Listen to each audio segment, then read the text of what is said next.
Princess Seraphis of the Alzar Empire ruled with a calm and measured hand. Her beauty was unmatched, her intelligence unparalleled, and her grace like that of a celestial being who walked the stars. Yet behind her serene exterior lay the heart of a ruler bound by her duty, and the deep isolation that came with it. Her people adored her and worshipped the ground she walked on. They would follow her anywhere in the galaxy, for her wisdom and leadership were the pillars of their empire. But as the years passed and the suitors came and went, Seraphis felt a growing weight within her, a loneliness that no amount of flattery or affection could ever quell.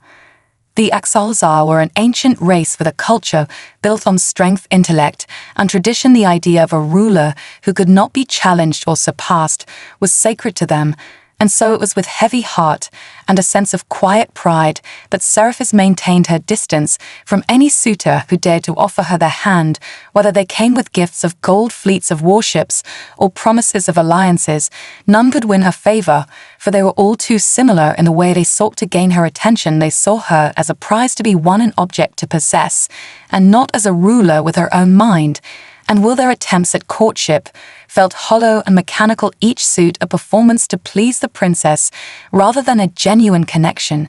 And so one by one they failed, not because of any grand rejection, but because of a subtle yet insurmountable barrier that Seraphis had constructed around herself. She was not heartless, and she did not take pleasure in rejecting the many who came to her, yet her heart had hardened over the years as each suitor left the palace more humiliated than the last, and with each failure her isolation grew deeper. Her advisors and counselors insisted that she needed to marry soon, that her reign would be incomplete without a consort, but Seraphis knew better. Her reign was strong, not because of the man at her side, but because of her own resolve and sharp intellect. Yet even she could not deny the growing pressure that tugged at her heart. What would happen if she could not find a worthy suitor? Would her empire fall apart? Would the strength of the Tzalzar legacy crumble with her alone at the helm?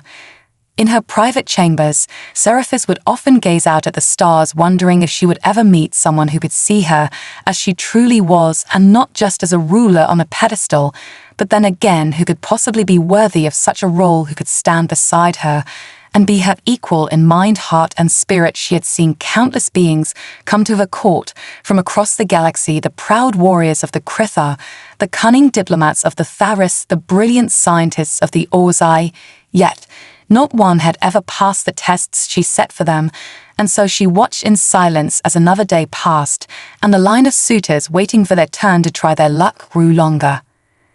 But then a rumor began to spread through the Tzalzar court, a whisper of a human ambassador who had arrived on the homeworld of the Empire, not for a diplomatic meeting or a political alliance, but simply to represent his planet in a minor exchange of information and trade. No one thought much of it at first. The humans were a primitive species compared to the grandeur of the Tzalzar, but the rumor carried an air of something different, something unexplainable. This human was different somehow, and Seraphis felt a stirring deep within her soul, a curiosity that she could not shake. Suitors continued to arrive from every corner of the galaxy. Their ships arrived in dazzling arrays of metallic colors, adorned with symbols of wealth and power, their leaders confident and proud, with promises of alliances that would ensure the prosperity of the Tzalzar Empire for generations to come. Yet each of them failed to leave a lasting impression on Seraphis. These visitors were impressive, yes, but in their eyes there was always the same thing, the same hunger for power, the same desire to possess and control. That every word felt like a performance rather than an offering of genuine affection. And with each new suitor, Seraphis grew more and more disillusioned with the idea of marriage, for her heart was not something that could be bought with riches or titles, or even respect. It could only be earned by something deeper. The Axalzar nobility watched the princess with growing concern for the future of their empire. As suitor after suitor was turned away, they began to whisper among themselves, their voices growing louder with each passing day.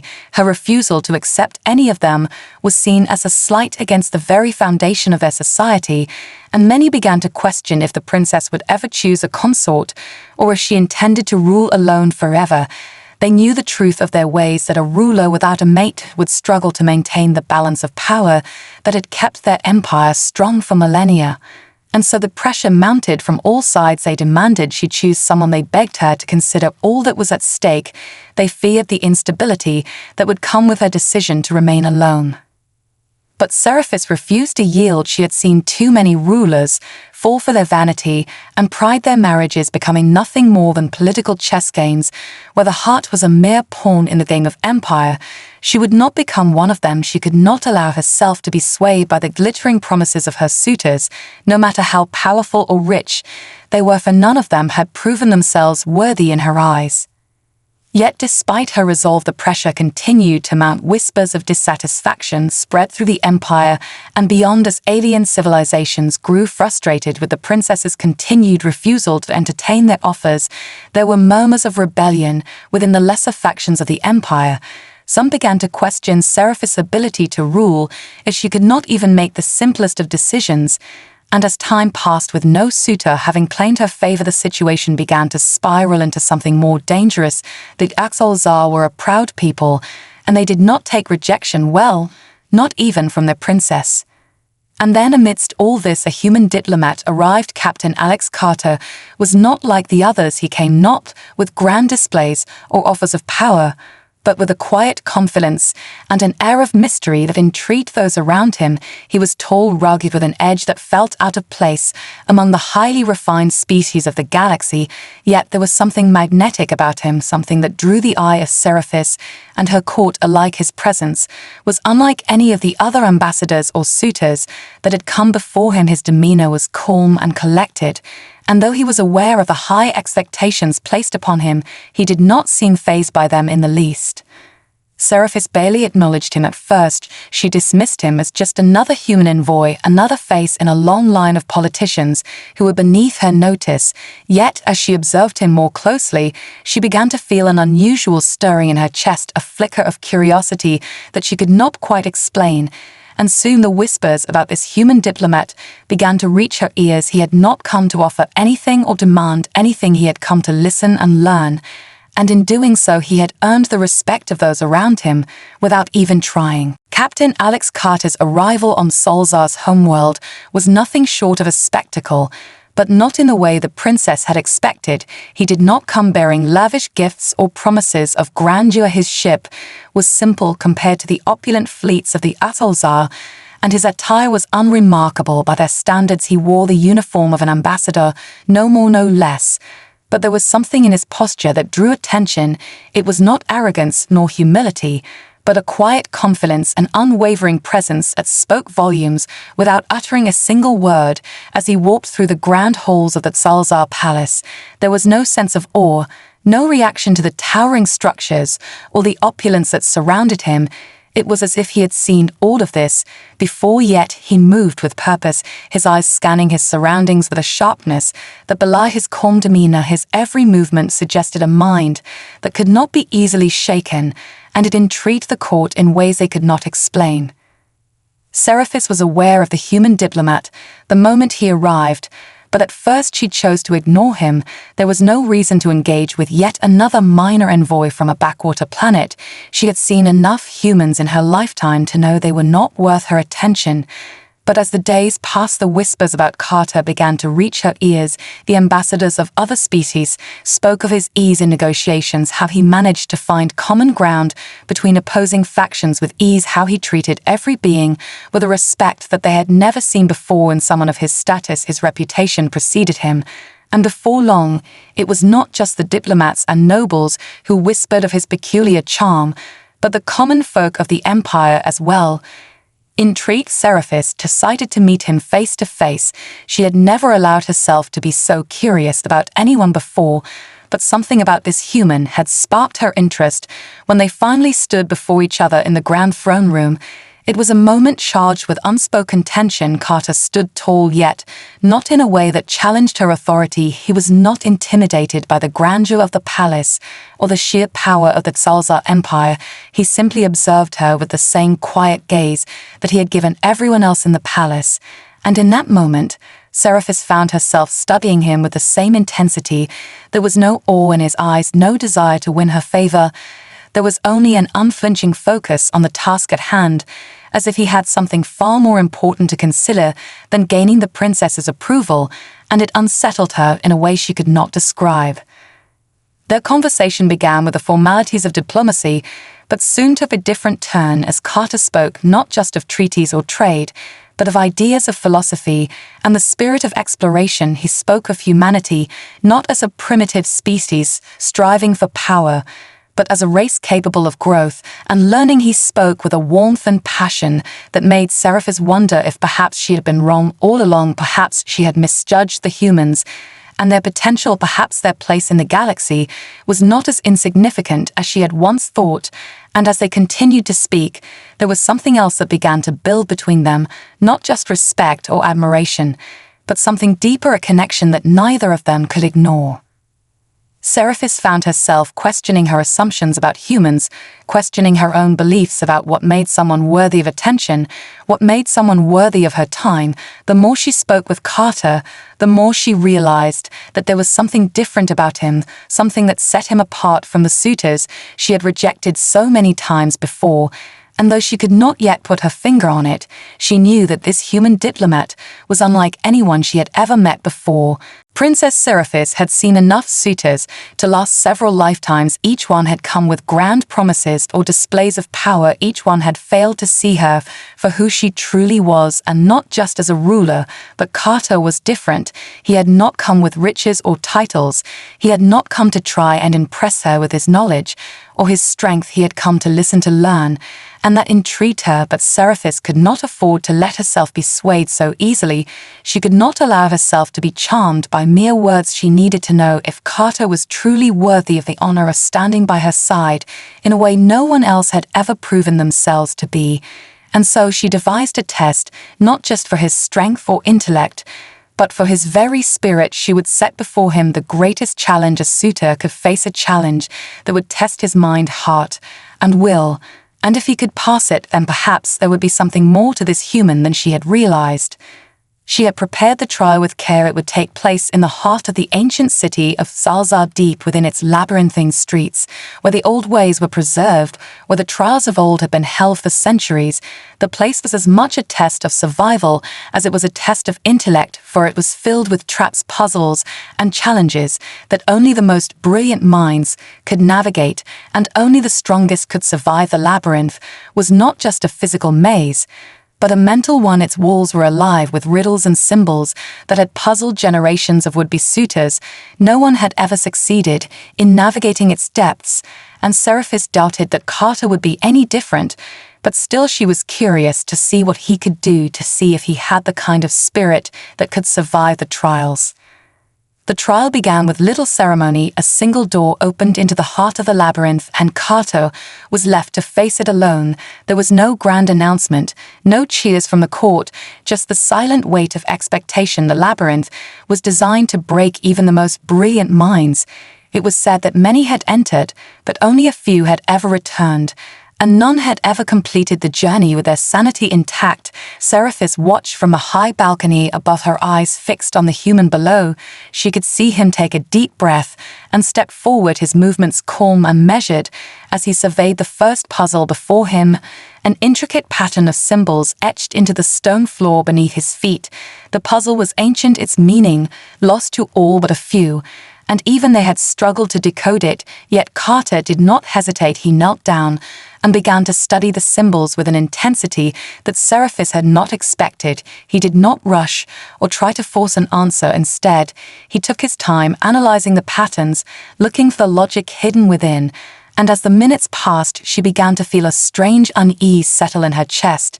He was not struggling, not like the others had. He was calm and focused, as if the labyrinth was simply another challenge to be overcome. She watched as Carter solved the first puzzle effortlessly, then moved on to the next obstacle, a series of shifting platforms that required both quick thinking and agility to navigate. Most suitors would have panicked at the sheer complexity of the movement required, but not Carter. He studied the shifting platforms for a moment, then carefully timed his movements with precision and grace, making his way across with ease. It was clear now that he was no ordinary diplomat. He was resourceful and intelligent, But there was something more, something that set him apart from the others, and Seraphis could not deny that her curiosity was growing with every passing minute. The labyrinth had been designed to test the very limits of a suitor's intellect and endurance, and while many had faltered long before Carter reached the second phase, the human diplomat pressed on with an unyielding determination. Each step he took through the labyrinth seemed to bring him closer to some unseen goal, as though he had a purpose far beyond merely surviving the trials. Seraphis had watched many suitors over the years struggle with the puzzles that had been set before them. They would panic when they couldn't solve them or rush forward without thinking, hoping to brute force their way through, and each time they failed, the labyrinth would swallow them whole without mercy. But Carter was different. He was methodical in his approach. With each puzzle he encountered, he paused to analyze it with an almost serene calmness. It was as though he saw the labyrinth not as an obstacle to be conquered, but as a challenge to be understood.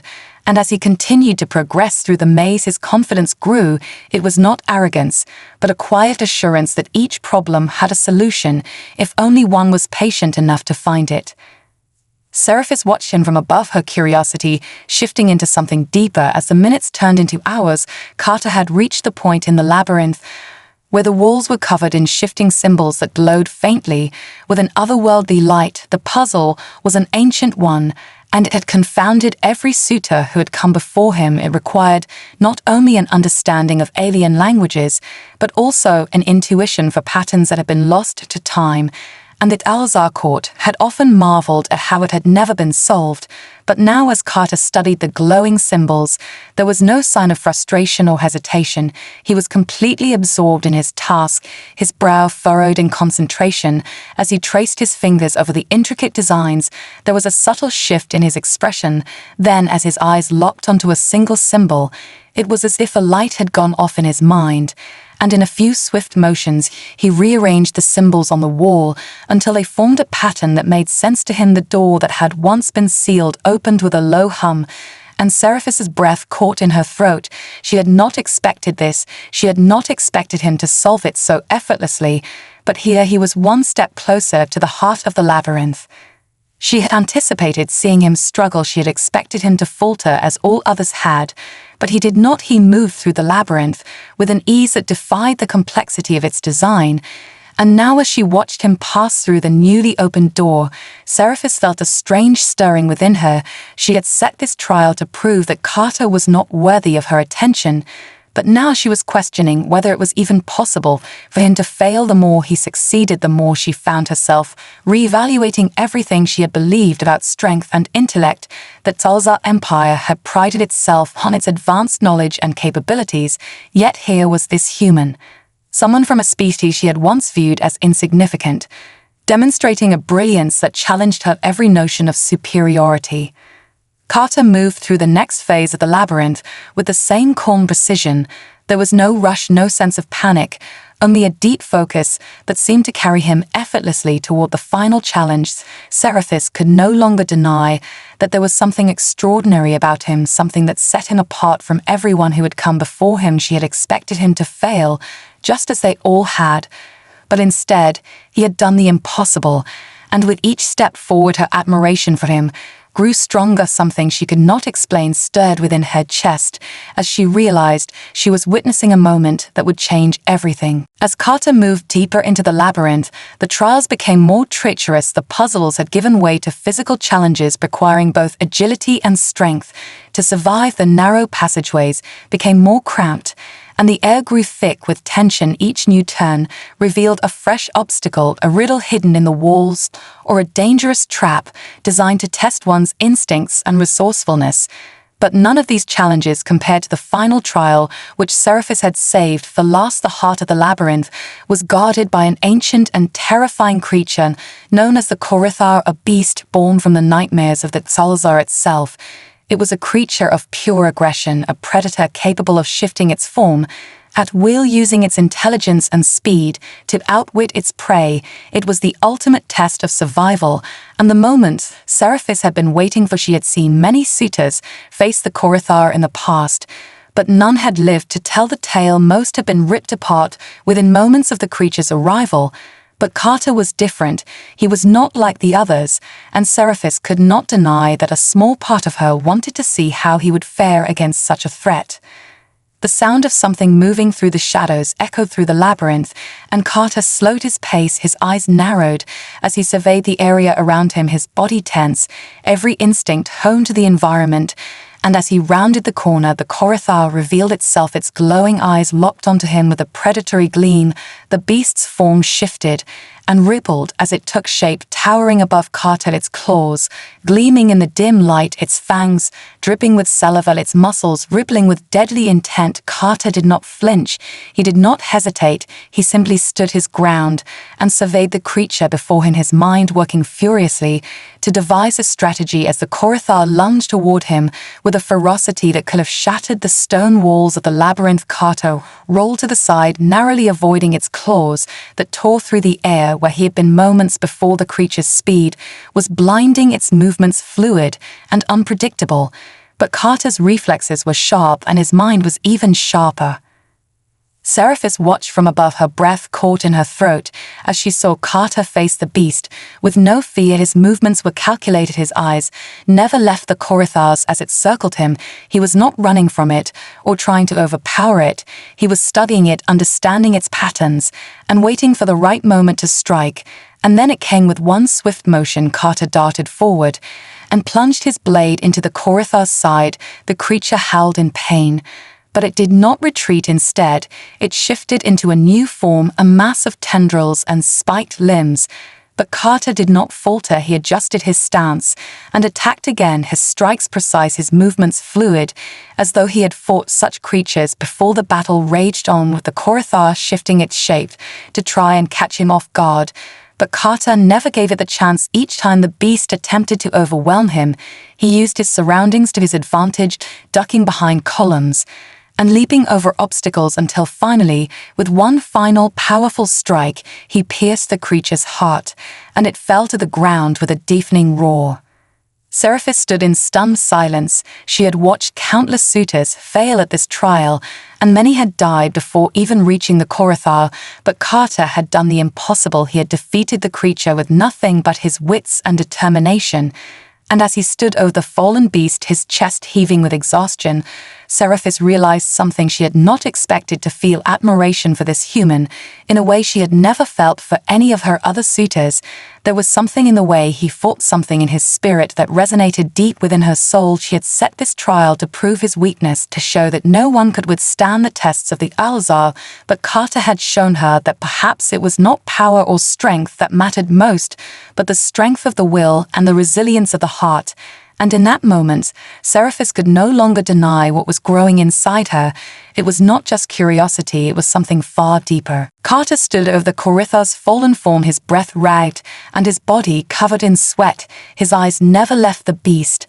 As it slowly dissolved into the shadows that had birthed it, the labyrinth fell eerily silent, save for the soft echo of his footsteps as he stepped back, his weapons still in hand.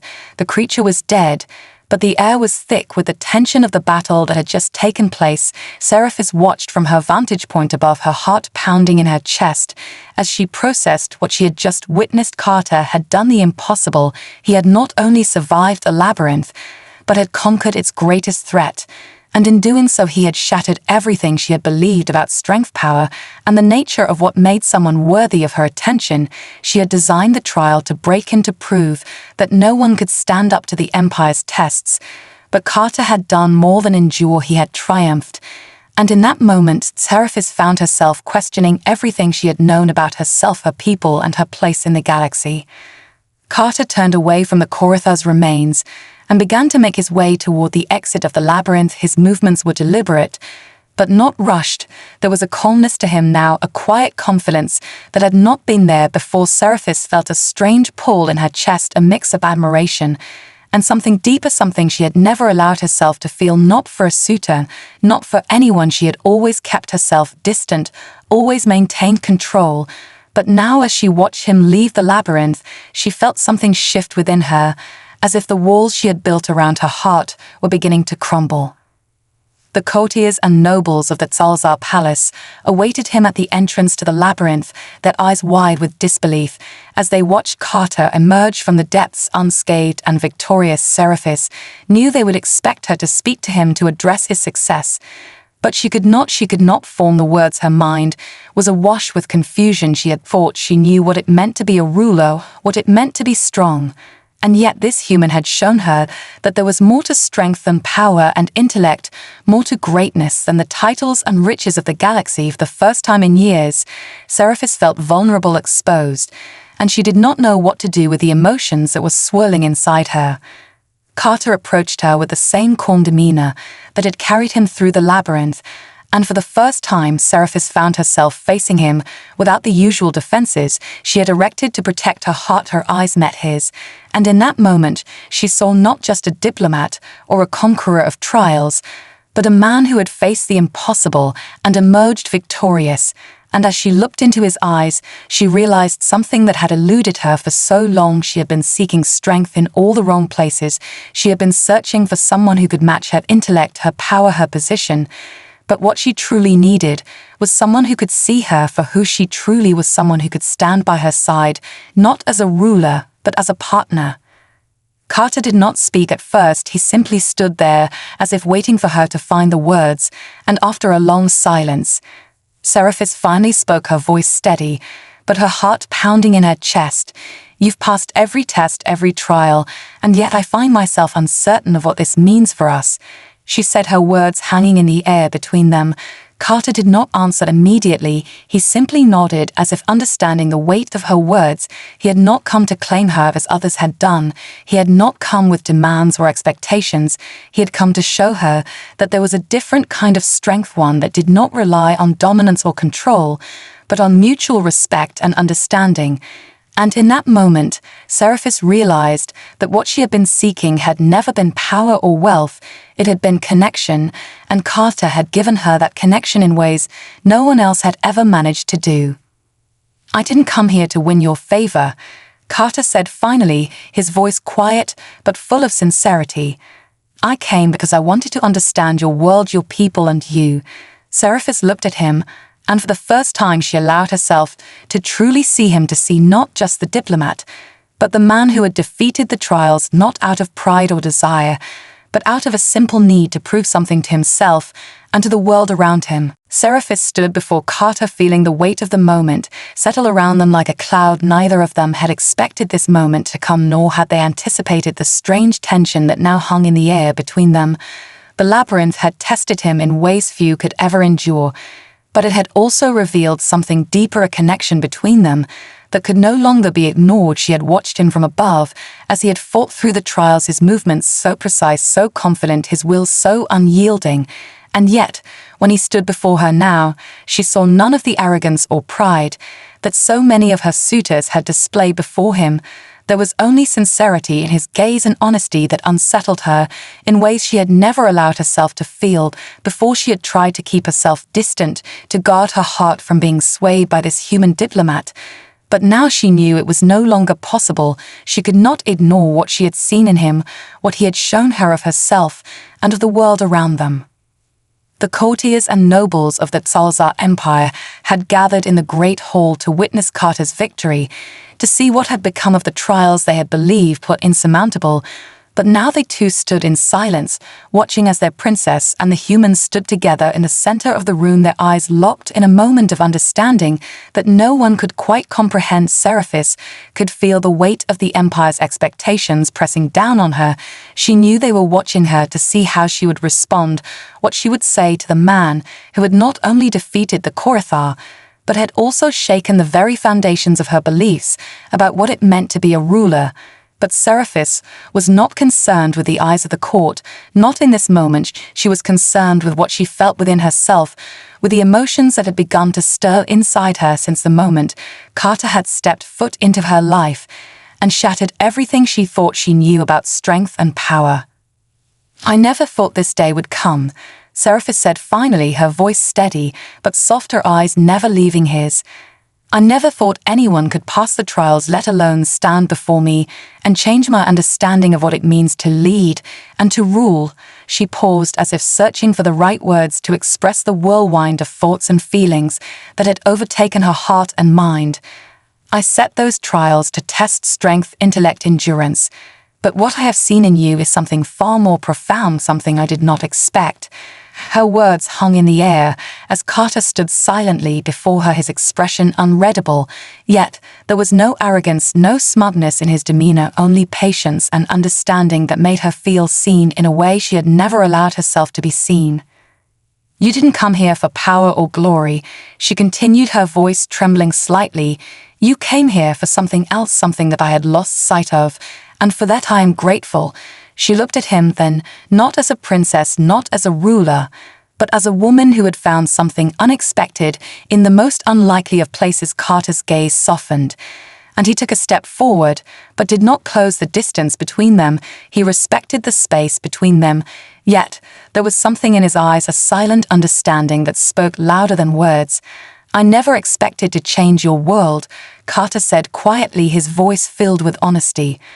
"But I hoped I could at least show you something different, something that might make you see that strength isn't about what we have or what we can conquer. It's about how we understand one another, how we grow and evolve together." Seraphis swallowed hard. She could feel the weight of the court's eyes on them, but it no longer mattered to her. All that mattered now was the truth of the moment, the truth that had been revealed between them as they stood in the silence of the room, their worlds now inexplicably connected by a shared understanding that transcended their differences. She had spent her life hiding behind walls of duty and expectation, but Carter had shown her that perhaps there was another way, a way that didn't require her to be perfect or infallible, but simply human. The moment stretched on between them, neither of them speaking, but neither needing to. Words were unnecessary now. The realization had already settled between them that they were no longer just a princess and a diplomat. They were two individuals who had found something in one another that neither could deny, something that had been forged in the fires of the labyrinth and tempered in the quiet spaces of their hearts, something that could change the course of history for the Empire and for themselves. The silence in the hall grew heavy as Seraphis and Carter stood facing one another. The courtiers and nobles watched closely, but neither of them paid attention to the gazes that followed them. For the first time, Seraphis felt free of the pressure that had always weighed her down, the expectations, the demands of being a princess, the burden of her lineage. None of it mattered in this moment. What mattered was the connection between her and the human standing before her, and for the first time she allowed herself to feel the weight of her own humanity. She had always been taught that a ruler must stand apart, must remain above others, but Carter had shown her that perhaps true leadership came from standing with others, not above them, as a partner, not a conqueror. Carter did not speak immediately. Instead, he simply stood there, his calm presence radiating a sense of peace that seemed to fill the room. His eyes locked on hers with a quiet intensity that made Seraphis feel like the world had narrowed down to just the two of them. And in that moment, she knew that nothing would ever be the same again. She had expected her life to be defined by the weight of her crown, but now she realized that her future could be defined by the choices she made from the heart, and not from duty alone. Carter had shown her that she did not have to carry the burden of leadership alone. She did not have to be isolated by her title and her power. There was another path, one that did not demand the sacrifice of her soul. "You've changed everything," Seraphis said, her voice softer than it had ever been before. It was a confession, not just to Carter, but to herself as well. "I spent my life hiding behind this title, hiding behind the walls of my empire. But now I see that I can no longer live in isolation. I want to know what it means to truly live and lead with others, to connect with the people, not just as a ruler, but as someone who can walk beside them." Carter stepped closer, but still kept a respectful distance, his gaze steady and full of understanding. "It's not about power or dominance," he said, his voice low but steady. "It's about trust and growth, about finding strength in the people around us and giving them the freedom to grow too. That's what you've shown me since the moment I arrived here. You've shown me a vision of leadership that I never knew existed." Seraphis looked at him, then as if seeing him for the first time, not just as a human diplomat, not just as a man who had passed impossible trials, but as someone who had given her a new vision of herself, of her people, and her world.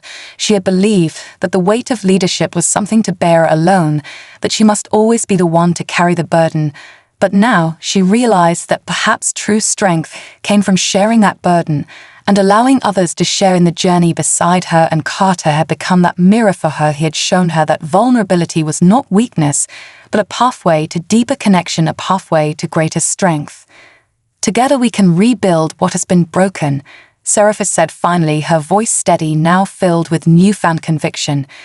We can bring our people together in ways I had never imagined. We can lead them, not from a place of fear or domination, but from a place of understanding and unity. Carter smiled, then the first real smile she had seen from him since their meeting in the labyrinth. That's all I've ever hoped for, he said, to help you see that you're not alone in this. We're not alone. We have the chance to create something greater than ourselves, something that will last beyond the walls of this empire and the trials of the labyrinth.